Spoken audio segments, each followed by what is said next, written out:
The Galactic Council was in chaos. Inside the Great Chamber, hundreds of alien delegates shouted at once.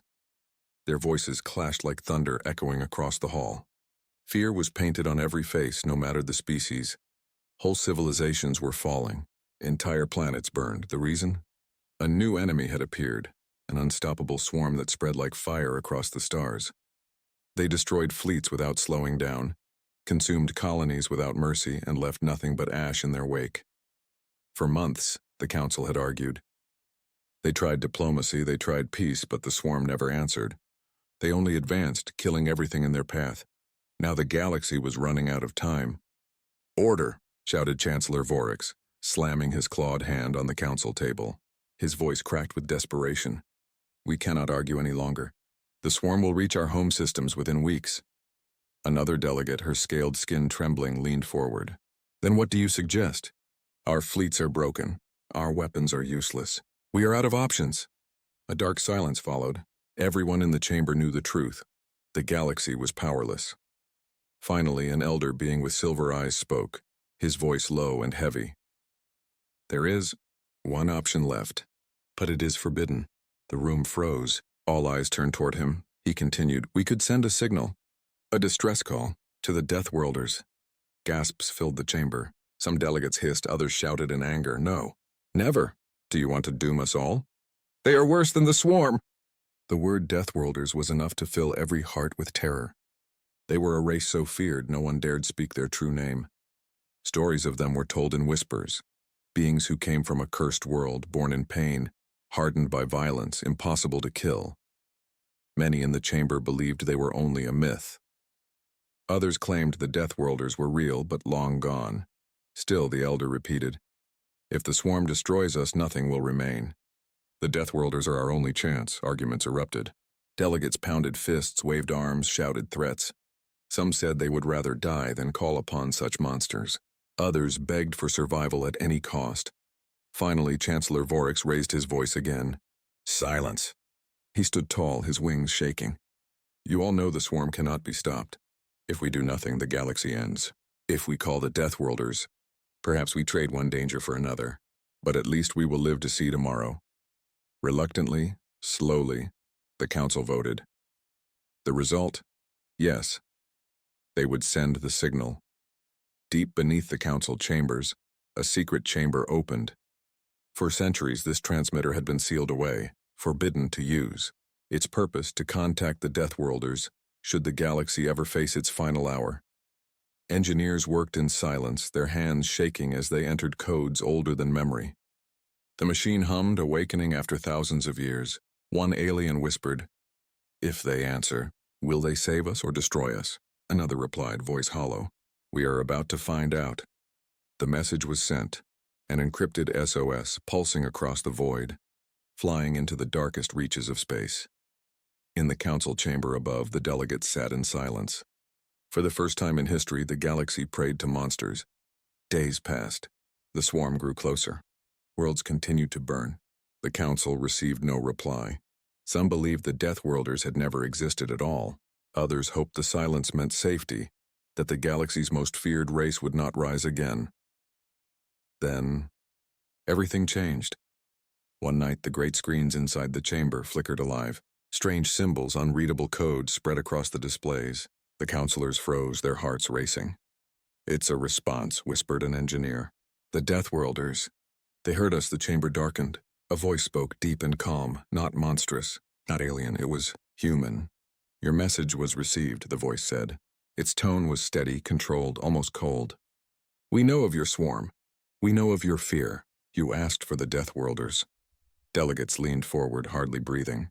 The voice continued, "And you were right to fear us. We are Deathworlders. We are the children of Earth."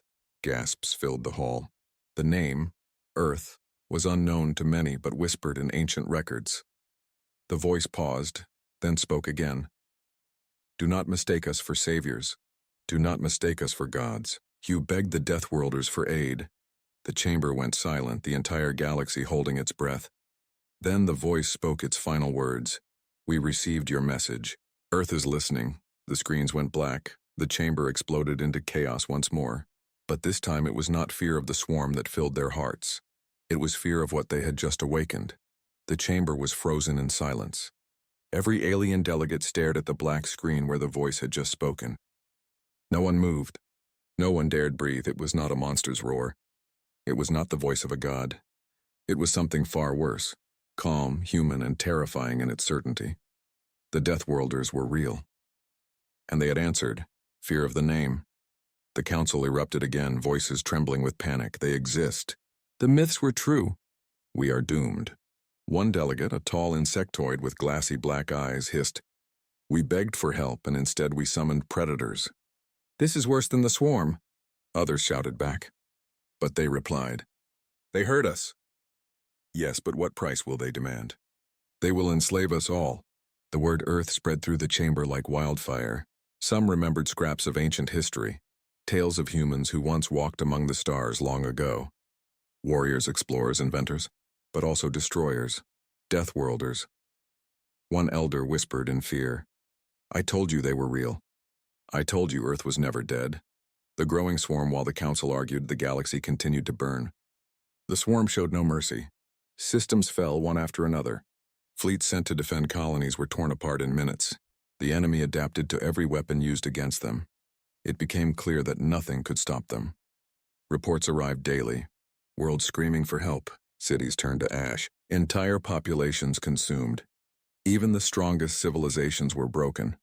The mighty fleets of the Zorathi, the iron armies of the Kael, the legendary defenses of the Vrani, all crushed.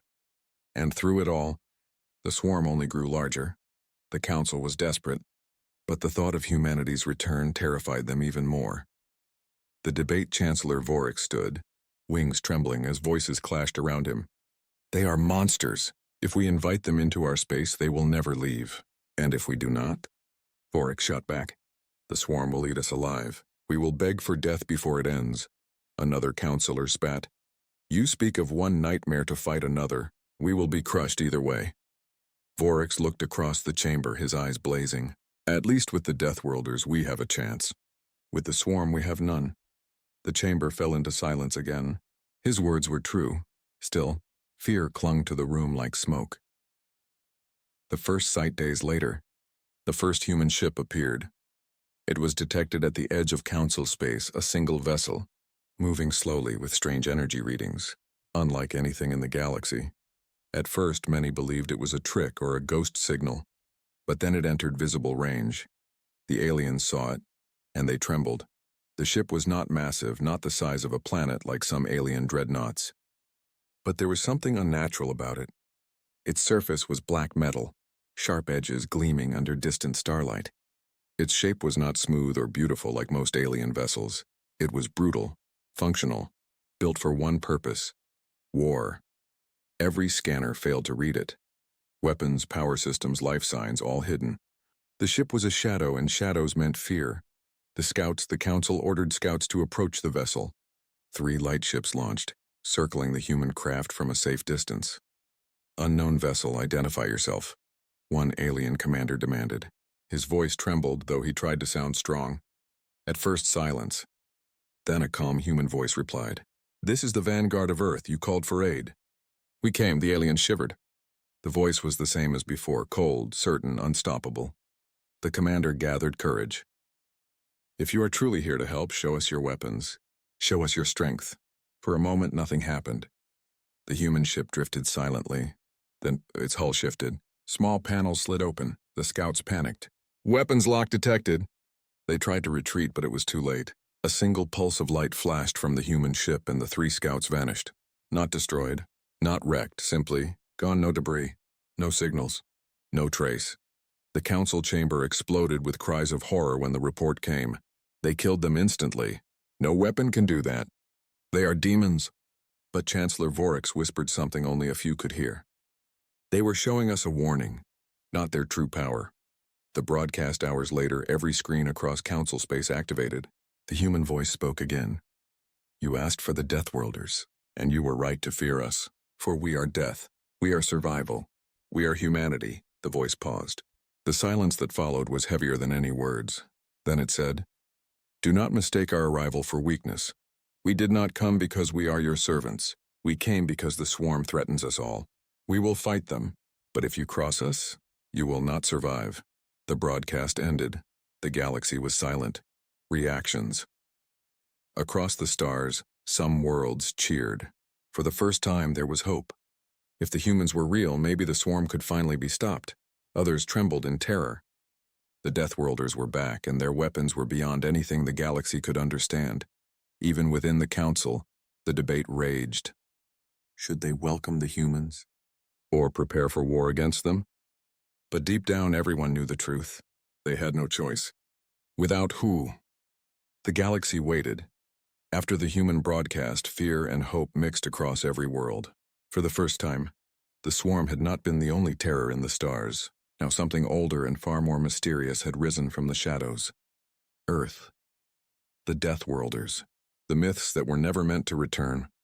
The waiting game inside the Galactic Council chamber, tension filled the air. The delegates had not slept in days. Some were convinced the humans would never come. Others feared their arrival more than the swarm itself. Perhaps it was a bluff, one insectoid delegate hissed. Perhaps this Earth is nothing but an echo trying to scare us. But Chancellor Vorix shook his head. His wings twitched with unease. No, that single ship erased our scouts with one shot. That was no bluff. And if they said a fleet is coming... He didn't finish the sentence. He didn't need to. The thought was enough to make the chamber fall silent. The swarm advances. Meanwhile, the swarm pressed on. Billions of ships darkened the stars as they moved toward a cluster of rich colonies. Refugees poured into safer systems. Panic spread like wildfire. The Council debated sending their last fleets, but they knew it would be suicide. Against the swarm, every ship was nothing more than scrap waiting to burn. The colonies were doomed. But then, something happened. The arrival on the edge of the threatened system. Strange readings appeared on long-range scanners. At first, the aliens thought it was another swarm fleet. The size of the signal was enormous, too large for any single empire to command, but the shape was wrong. Then the sensors cleared, and every alien, watching, gasped in shock. Hundreds of ships emerged from the void. No, thousands. They slid out of the darkness like shadows, their hulls black, sharp, and massive. Some were as small as frigates, others as large as moving cities. But all of them bore the same mark, the symbol of Earth. The human fleet had arrived. First reactions, in the council chamber. Chaos erupted. They came. The Deathworlders are real. Look at their numbers. How did they build such a fleet in silence? The elder with silver eyes whispered, they never vanished. They only waited. Chancellor Vorix leaned closer to the hollow display. His chest tightened. He had seen many fleets in his life, but nothing like this. Human ships moved with unnatural precision. No wasted motion. No hesitation. They did not spread out like alien armadas. They formed tight, perfect formations like blades ready to strike, and their presence made the swarm pause. For the first time, the enemy stopped advancing. The first clash, the swarm's commanders, if such things even existed, did not hesitate for long. Billions of ships surged forward, blotting out the stars with living metal. Their numbers stretched across the system, a tide of destruction rolling toward the human fleet. The galaxy watched, breathless. Could even the Deathworlders stand against this? The answer came quickly. Without warning, the front line of human ships opened fire. But the galaxy had never seen weapons like these. There were no bright beams, no roaring plasma, no elegant energy arcs. Instead, the humans unleashed weapons of brutal efficiency. Massive kinetic slugs, invisible railgun rounds, pulses of light so fast they seemed silent. Whole swarm clusters disintegrated before they even understood what hit them. Every shot counted. Every strike was perfect. Where alien fleets would fire thousands of weapons wildly, hoping to hit something, the humans fired only once and erased hundreds of enemies. The shockwave, the council delegates stared in silence as the battle unfolded on the hollow screens. One delegate whispered, "Their ships. They don't waste power," another stammered. "It's impossible. No one can fight the swarm like this." Vorix only shook his head. "They are not like us. They never were." The swarm pushed harder, sending wave after wave, trying to overwhelm the human lines with sheer numbers. But every time they surged, the Deathworlders cut them down with ruthless precision. Alien commanders across the galaxy realized something horrifying. The humans were not simply fighting. They were studying. Every strike seemed calculated, every movement planned. The swarm adapted to other races. But against Earth? It was the swarm that was being forced to adapt and failing. The silent message in the middle of the battle. Every screen in the council chamber flickered alive again. It was the human voice. "This is the first fleet of Earth," it said, calm as ever. "You begged for aid. We are answering, but understand this. We do not fight for your council. We do not fight for your empires. We fight for survival. Interfere with us and you will share the swarm's fate." The voice faded, leaving the chamber in heavy silence. The message was clear. Earth had returned, but not as servants. They were not allies. They were power itself, the turning point. The battle raged for hours. The swarm lost millions of ships, entire waves wiped out by human weapons. The Deathworlders advanced with terrifying discipline, never breaking formation, never faltering. Then came the moment that shocked the galaxy forever. One of the largest swarm carriers, big enough to swallow moons, charged at the human flagship. Its armor was thicker than mountains. No alien weapon had ever pierced it. The humans fired a single shot, just one. The carrier split in half like paper, torn apart by a rail slug moving faster than thought. The explosion lit the system brighter than a sun. Billions across the galaxy watched that moment live. Hope returned to some. Terror filled others because now they knew. The Deathworlders were not just strong. They were unstoppable. The council's fear inside the chamber, panic mixed with awe. Some delegates cheered, screaming that the humans were saviors. Others trembled, whispering that they had awakened something worse than the swarm. Chancellor Vorix closed his eyes. He felt no joy. Only dread, for while the humans were fighting the swarm now, what would happen when the war was over? Would they simply leave, or would they turn their weapons on the galaxy itself? He whispered to himself, "We begged for aid, and we may regret it." The final image as the swarm retreated from the system, defeated for the first time in history, the human fleet did not pursue. They held formation, silent and unmoving, like predators waiting in the dark. Then the screens lit up once more. The human voice spoke a final message. "This was only our beginning. The swarm will fall, but when it is done, the galaxy must answer for itself. Decide wisely." The feed ended. Across every world, silence followed. Some cheered for their survival. Others wept in fear. But one truth could not be denied. The Deathworlders had returned. The galaxy had witnessed the impossible. For the first time in history, the swarm had been defeated in open battle. Entire systems celebrated as news spread. Billions cheered the Deathworlders' victory. For many, hope returned. For others, terror deepened. Because the swarm was not the only danger now. The humans had come, and no one knew what they wanted. The council in fear inside the Galactic Council chamber. Silence hung over the delegates. Holoscreens replayed the battle again and again, human ships cutting through swarm fleets with terrifying precision, their weapons tearing apart enemies no other race could touch. "They are gods of war," one delegate whispered. "They are demons," another spat. Chancellor Vorix remained quiet. His wings twitched, his eyes locked on the screens. He remembered the human broadcast. "We do not fight for your council. We do not fight for your empires. We fight for survival." He knew what it meant. Humans had not come to be heroes. They had come for their own reasons, and the galaxy had just invited them inside. The rumors spread across the stars. Rumors spread like wildfire. On mining colonies, workers whispered that humans could split moons with a single shot.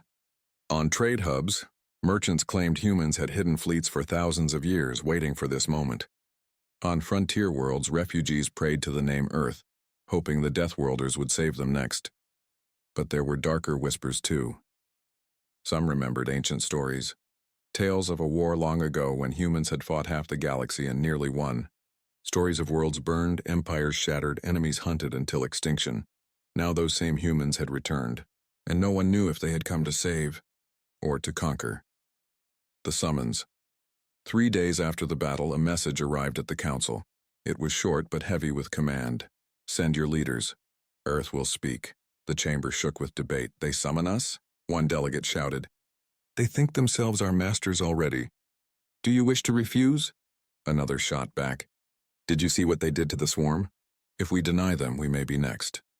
After hours of argument, the council agreed. A delegation would go, not to invite war, not to show strength, but because they had no choice. The human assembly, the delegation traveled under heavy guard, escorted by council ships. They expected a hidden fortress, perhaps a fleet base.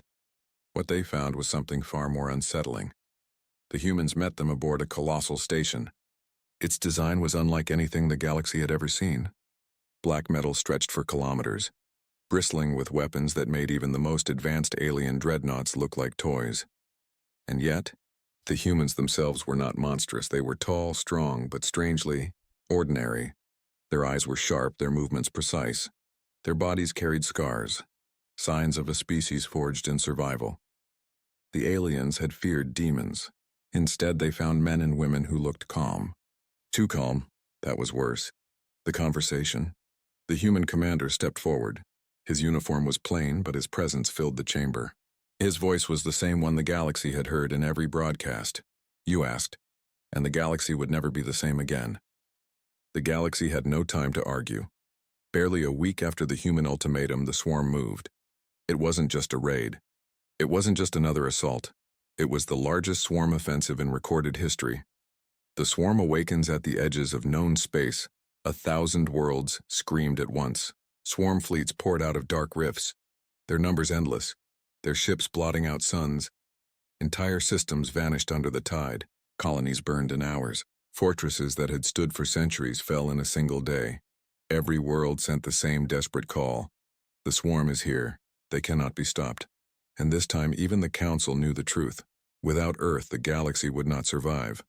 The panicked Galactic Council chamber erupted in chaos. They come for the core. They will eat everything. One delegate cried, "We must deploy every ship." Another shouted, "And when those ships fall? What then?" All eyes turned to Chancellor Vorix. His wings twitched, his voice low. "There is no choice. We must call them again." The word "them" needed no explanation. The call to Earth, another desperate signal, was sent.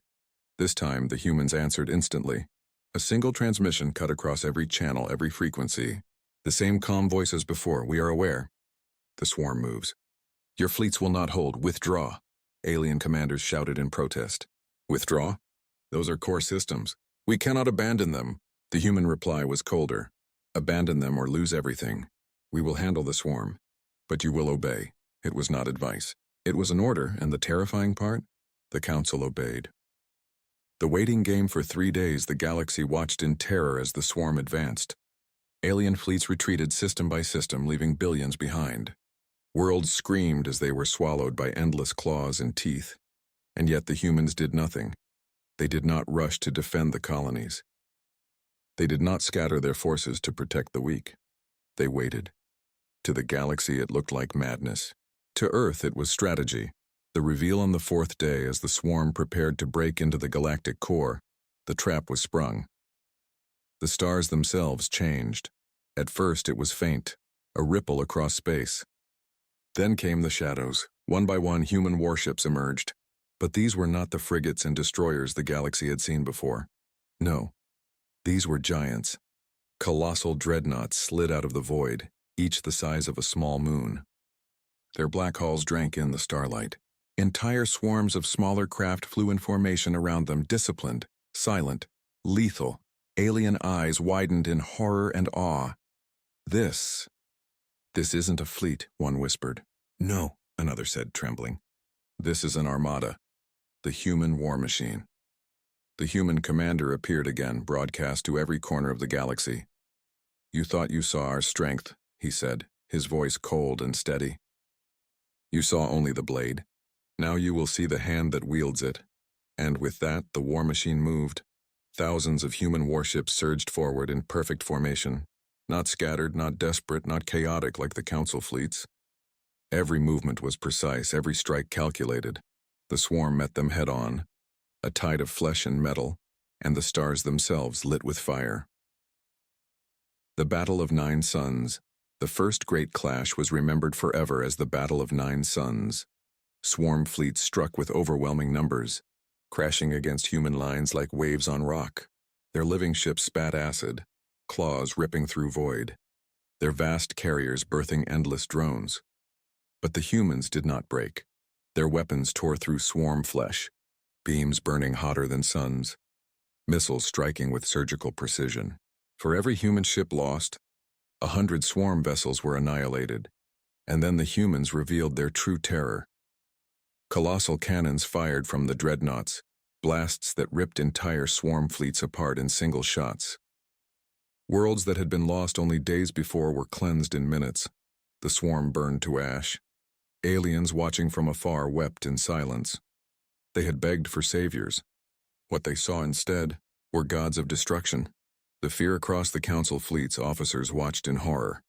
If they can do this to the swarm, one whispered, what could they do to us? No one answered. The thought itself was too dangerous. The humans were not allies. They were not friends. They were predators, and predators did not share their kill. The turning point. The swarm pushed harder, throwing more and more into the fight. Systems trembled as millions of their ships swarmed forward. Even the humans began to lose vessels. But humanity never faltered. Their armada pressed forward deeper and deeper into swarm territory. Where other species defended, humans attacked. Where others fled, humans advanced. And for the first time in history, the swarm faltered. They pulled back. The galaxy could hardly believe it. The unstoppable swarm, driven back. The hunters hunted. The message when the battle ended, silence stretched across the stars. The swarm retreated into the dark, leaving wreckage and corpses behind. Human warships stood victorious, their armada unbroken, their power undeniable. And once again the human voice filled every channel. You have seen. You know now. The swarm can be defeated, but not by you. Not by your fractured empires, not by your cowardly fleets. Only by us. Earth fights. Earth wins. And when this war ends, what remains of the galaxy will be ours to decide. The cliffhanger in that moment, every species in the galaxy felt the same chill. They had survived the swarm. But had they only traded one doom for another? The swarm was terrifying because it consumed without thought. The humans were worse because they thought. Because they chose. And one day soon the galaxy knew humanity would choose again. The question was simple. Would they choose mercy? Or conquest? The galaxy thought the war was won. After the Battle of 9 Suns, the swarm had retreated, broken and bleeding. Human fleets patrolled the edges of space, victorious, unstoppable. For the first time in years, the galaxy could breathe. Worlds celebrated. Council chambers roared with relief. But Earth did not celebrate. The humans knew better. The swarm was not finished. The calm before the storm deep inside the human flagship, a colossal dreadnought named Erebus, Admiral Kane studied the reports. Too easy, he muttered. They've lost millions of ships, yes, but not their heart, not their queen. Beside him, Captain Reza frowned. You think this was a feint? Kane's eyes hardened. No, this was the opening move. And he was right, because 3 days later the swarm returned. The swarm's final weapon at first, it looked like another wave, millions of ships pouring from the void. But then the void itself split apart. A rift opened wider than any fleet, black and burning with strange light. And from it came something no one in the galaxy had ever seen. The Leviathan. It was not a ship. It was not even alive in the way most understood life. It was a world-sized beast, its body half flesh, half living metal, its tentacles stretching like highways, its maw glowing with fire. The swarm had unleashed their god. Galactic fleets panicked at the sight. Entire systems evacuated before a single shot was fired. For the first time, even human admirals fell silent. The Leviathan was not just a weapon, it was extinction given form. The galaxy watches across the galaxy. Trillions of eyes turned to the human armada. Could even the Deathworlders stop this? Or had they finally met something stronger? The council held emergency session after emergency session, their voices trembling. If humanity falls, we are finished. If humanity wins, what will they become? No answer came, because by then the Leviathan had already reached human lines. The clash of titans. The battle began with silence. Then, fire. Human dreadnoughts unleashed their greatest weapons. Planet killers, beams strong enough to crack moons, barrages that could level continents. The Leviathan swallowed them whole. The galaxy gasped as weapons that could burn stars vanished into its endless body, absorbed, devoured, erased. Then the beast struck back. Its tentacles lashed out, wrapping around human battleships, crushing them like toys. Its maw opened wide, releasing a storm of energy that consumed entire flotillas in seconds. For the first time, the human war machine bled, and still, they did not break. Humanity's darkest weapon, Admiral Kane, stood on the bridge, his jaw clenched. "We knew it would come to this," he said. "Activate Project Nightfall." The crew froze. Fear flashed across their faces. "Sir," Captain Reza whispered, "if we use that, there will be nothing left." Kane's reply was steel. "If we don't, there will be no galaxy left to save." Orders were given. Codes were entered, and far across the human armada, hidden ships came alive. They were unlike any other vessels, black, silent, carrying weapons the galaxy had never seen. The galaxy had begged for Deathworlders. Now they would see what Deathworlders kept in the dark. The silence weapon. The Leviathan roared, tearing through fleets. Then suddenly, it stopped. A strange pulse spread through the void, invisible, silent, yet so powerful that every alien watching felt it in their bones. The Leviathan froze mid-attack. Its tentacles trembled. Its glowing maw flickered. Then, for the first time, the beast screamed, a scream not of rage, but of fear. The humans had released their most forbidden weapon. Not fire, not steel, not bombs. They had unleashed silence, a weapon that erased life itself, shutting down anything biological, tearing apart the very spark that made creatures alive. The swarm, born of endless hunger and flesh, began to wither. Ships died mid-flight, their living cores collapsing into ash. The Leviathan itself writhed in agony as pieces of its body crumbled away. The cost. The galaxy watched in awe and terror. Yes, the swarm was dying. Yes, the Leviathan was falling, but so were entire worlds nearby. Planets filled with innocent,